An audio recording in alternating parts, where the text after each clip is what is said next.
দাদা লাও টুকুৰাত তেওঁ সেই বাঁহে চেপি চেপি বজায় শিল্পী আজিৰ সমাজৰ মাজত কোনোবাই যদি মোক সেইখিনি সময়ত যদি আদৰি ল'লে হ'লে হয়তো এইবাৰ নগাজনৰ এই নতুন ফিল্ডখনতে হ'ব মুকলি বিহু অনুষ্ঠান। নেক্সট ভিডিঅ'তে গম পাব তাৰিখ আৰু বাৰ সকলো কথা কৈ দিম। তো বাট চাই থাকক নেক্সট ভিডিঅ'টোলৈ। এতিয়া গৈ আছোঁ নতুন এটা ঠাইলৈ। তো আপোনালোকে ভিডিঅ'টো চাই থাকিব, খুব ভাল লাগিব। এজন ব্যক্তিয়ে ডিঙিৰ পৰা এটা বাদ্যযন্ত্ৰৰ শব্দ উলিয়াব, মাত উলিয়াব, আপোনালোকে চাই থাকিব। তো গৈ আছোঁ, এতিয়া যাব লাগিব মই জংঘলৰ মাজে মাজে। এই যে আপোনালোকে গছখিনি দেখিছে, এই গছখিনি সোণালী জয়ন্তী বৰ্ষত 2002 চনত ৰাইজে বৃক্ষৰোপণ কৰা হৈছিলে। আৰু চাওক কিমান ডাঙৰ ডাঙৰ হৈ গ'ল।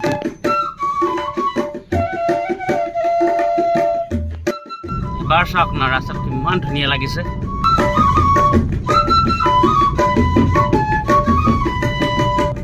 এতিয়া সোমাই গৈ আছোঁ মানুহ ঘৰলৈ।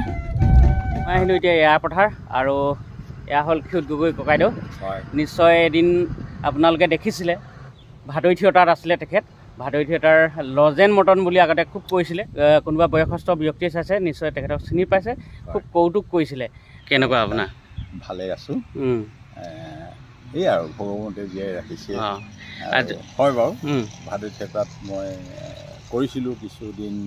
ভাদৈ থিয়েটাৰখন আমিয়ে ধৰক প্ৰথম অৱস্থাত বহুত কষ্ট কৰি পেলাই ভাদৈ থিয়েটাৰখন আমি উজনি অসমৰ ভাদৈ থিয়েটাৰ বুলি প্ৰথম বুলি আমি বহুত চেষ্টা কৰি পেলাই ভাদৈ থিয়েটাৰখন আমি হেৰি কৰিবলৈ গৈছিলোঁ। আৰু তাতে মই কিছু কৌতুক অভিনয়ো কৰিছিলোঁ, আৰু সংগীতৰ বিষয়েও মই কিছু হেৰি কৰিছিলোঁ।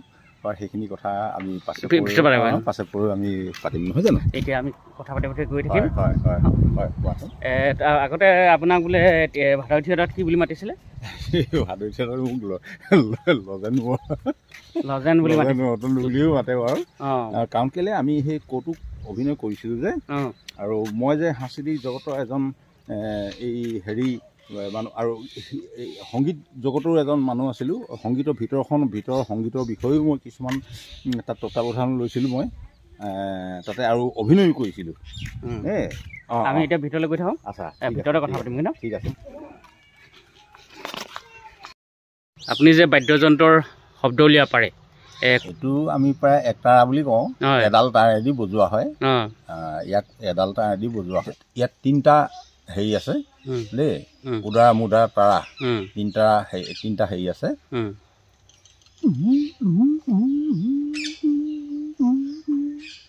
কিছুমানে হয়তো লাও টুকুৰা, আমিতো লাও টুকুৰাতে এনেকে আগতে আমি সৰু কালতে দেখিছিলোঁ দেই। এই বাদ্যটোৰ প্ৰতি মই খুব আগ্ৰহ হৈছিলোঁ। কাৰণ কেলে আমাৰ যেতিয়া আমি সৰু আছিলোঁ তেতিয়া মানে আমাৰ ঘৰলৈ ভিক্ষাৰী কিছুমান আহে। এডাল টাউত এটা লাও টুকুৰাত তেওঁ সেই বাঁহে চেপি চেপি বজায়, এনেকে বজোৱাত মানে মোৰ খুব ভাল লাগিলে। আৱাজটো ইমান ভাল লাগিলে, কোমল সুৰ এটা, খুব ভাল লাগিলে। ভাল লগাত তাৰমানে মই খুব চিন্তা কৰিলোঁ যে কি হ'ব, এইটো মই বজাব পাৰিম নে নোৱাৰিম। আমিতো এতিয়া ধৰক লাও টুকুৰাটো এতিয়া বনাবলৈও আমাৰ মুস্কিল হৈ যায়, আমি নাজানো। গতিকে তথাপিতো মুখতে মই খুব চেষ্টা কৰিলোঁ, পাৰিম নেকি এইটো বজাবলৈ।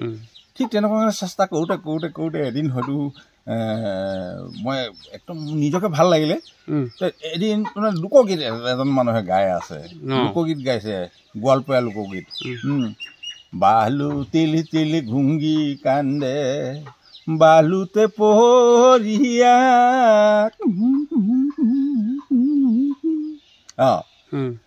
হাই ৰে পশ্চিম দেশেৰে মাহুতি কান্দে।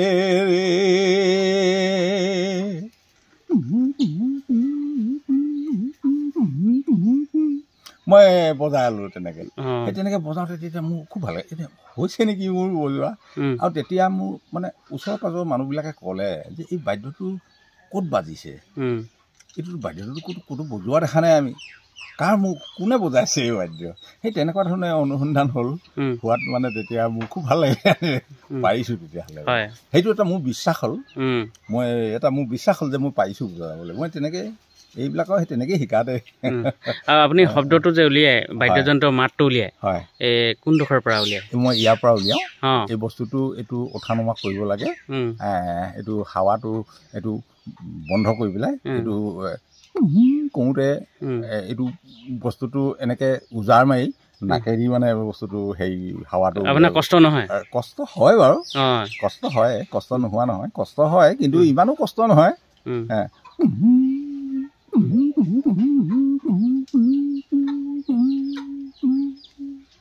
এইবিলাক এইটোৱে আৰু এই ডিঙি নলীটোতে এইটোতে কথা, ইয়াতেই সকলোখিনি।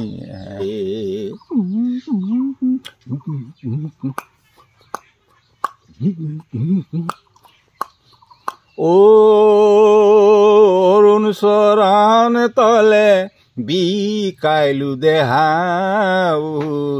মই কেনে নাজানো তোমাৰ চৰণ সেৱা হে। হৈছে, হ'ব দিয়া। ভাল লাগিলে। লগতে এই দুগী দানাটো মানে যি হওক আৰু পাৰি নোৱাৰি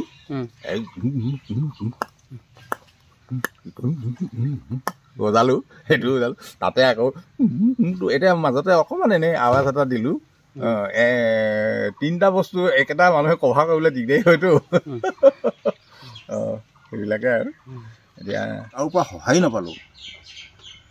সহায় নোপোৱাৰ দুখতেই মই লাষ্টত এটি গীত মই মানে হেৰি কৰিছিলোঁ নিজেই।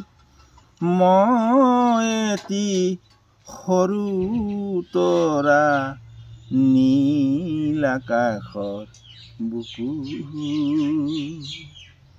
নীল আকাশৰ বুকুত সেই সৰু তৰাটো জানো কোনোবাই দেখি পায়?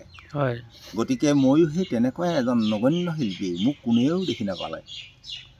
মই এটি নগণ্য শিল্পী আজিৰ সমাজৰ মাজত, মই এটি সৰু তৰা নীল আকাশৰ মাজত,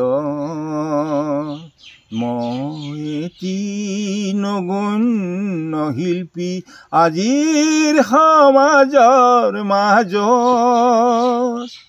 নালাগে পিন্ধাব ফুলাম গামোচা, মোক নালাগে পিন্ধাবলৈ ফুলাম গামোচা, তথাপিতো যদি কোনোবাই যদি মোক সেইখিনি সময়ত যদি আদৰি ল'লে হ'লে হয়তো মোৰ এই কণ্ঠ, ভগৱন্তই দিয়া এটা প্ৰদত্ত দেই, এইটো ভগৱন্তই দিয়া কণ্ঠ, মোৰ কণ্ঠ নহয়।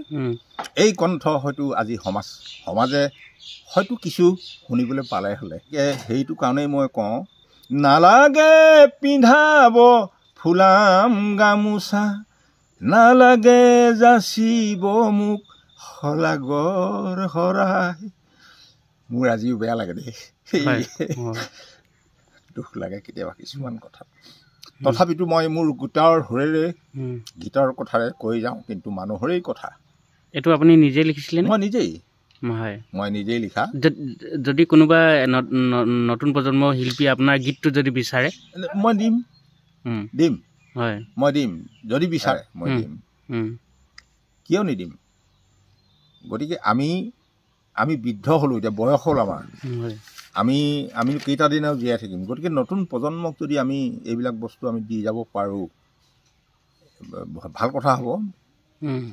মই এনেকৈ ভাবোঁ কথাবিলাক, আৰু মোৰ এইটো মনত একো হেৰি ভাৱ নাই। আজি বহুতে বহুত গীত গায়, এতিয়া মাক দেউতাক আমি বাই ভনী বহি কেনে কিছুমান গীত আমি শুনিব নোৱাৰোঁ, শুনি থাকিব নোৱাৰোঁ, এনেকুৱা কিছুমান গীত গায়। এইবিলাক কি গীত হ'ল নেকি? মই কিন্তু পচন্দ নকৰোঁ এইবিলাক গীত। মানুহৰ গীতৰ আমি পৰিৱেশৰ মাজত আজি গছ গছনি, চৰাই চিৰিকটি, আজি বহুত গীত আছে, তেওঁলোকক হেৰি লৈ লওক, গাওক। এইবিলাক মই ভাল পাওঁ, এইবিলাক ভাল লাগে মোৰ। কিন্তু এইবিলাক যে এনেকুৱা কিছুমান গীত গায়, মই একদম মানে বংশ ককাই ভাই বাই ভনী বহি থাকিব নোৱাৰা কিছুমান গীত গায়, শুনি থাকিবলৈ বেয়া লাগে। এইবিলাক গীত নহয়। যদি আপুনি এই চেনেল যোগেদি কৈ দিয়ক, এইজনক যোগাযোগ কৰিলে মই আপোনালোকক মানে এই গীতটো দিম। নহয়, এই গীতটো যদি কোনোবাই যদি গাব বিচাৰে বা ভাল পাইছে, এই চেনেলৰ যোগেদি এওঁ আছে, আমাৰ দাস ডাঙৰীয়া আছে, তেওঁৰ লগত যোগাযোগ কৰক আৰু মই এই গীতটি দিবলৈ অকল এইটো গীতে নহয়, মোৰ আৰু গীত আছে, মই সেইখিনিও মই দিবলৈ মই চেষ্টা কৰিম। অ কুলি চৰাইটি বিহুৰে দিলি জান, বলিয়া কৰি প্ৰাণ, গাৱনো তই বিহুৰে গান, গাৱনো তই বিহুৰে গান। বহাগৰ বিহু আহি আছে। এইটো বনগীতৰ হেৰি বনগীতৰ সুৰত মানে এই বস্তুটো বনোৱা। মৰমী মনত পৰিছে মোৰ তোমালৈ, মৰমী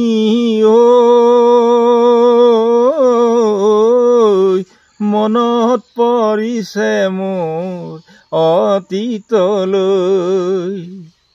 তুমি যদি আজি কাষত থকা হলে, কলোহেঁতেন মোৰ মনৰ কথাবোৰ, কোনে শুনি যাব মোৰে মনৰ কথা, কোনে তো কি যাব চকুৰ পানীটো পা।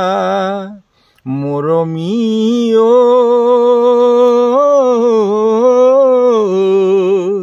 মনত পৰিছে মোৰ তোমালৈ, মনত পৰিছে মোৰ অতীতলৈ।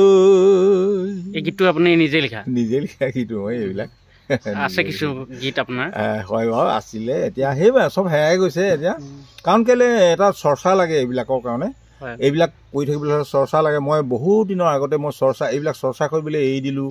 কাৰণ যিহেতু নেকি মই আগতে গাই গ'লো, মই এটি সৰু তৰা গাই গ'লো যে, মই যেতিয়া একো নাপালোঁ, নোপোৱাৰ দুখতেই মোৰ মনটো ভাগি গ'ল। মোৰ মনটো ভাগি যোৱাতেই মই মানে এইবিলাক চব এৰি দিলোঁ। সংগীত জগতখনৰ পৰা মই সম্পূৰ্ণ বাহিৰ হৈ গ'লোঁ, আহি দিলোঁ। তথাপিতো এতিয়া এই কিছুমান অকণমান কলি মনত আছে আৰু সেইবিলাককে কেতিয়াবা কাৰোবাক গাই শুনাওঁ আৰু সিমানেই কথা। তো লগ পাই আপোনাক বহুত ভাল লাগিলে, ধন্যবাদ জনাইছোঁ। আকৌ ভৱিষ্যতে আমি লগ পাম ন? এনেধৰণৰ বহুত শিল্পী আছে, আগৰ ব্যক্তিয়ে মানে গীত গাইছিলে আৰু তেখেতৰ নিজৰ ৰচা গীত আছে। তেনেকুৱা বহুত ব্যক্তি আছে, যিমান পাৰোঁ উলিয়াই আনিবলৈ চেষ্টা কৰিম আৰু আপোনালোকৰ আগত দেখাম।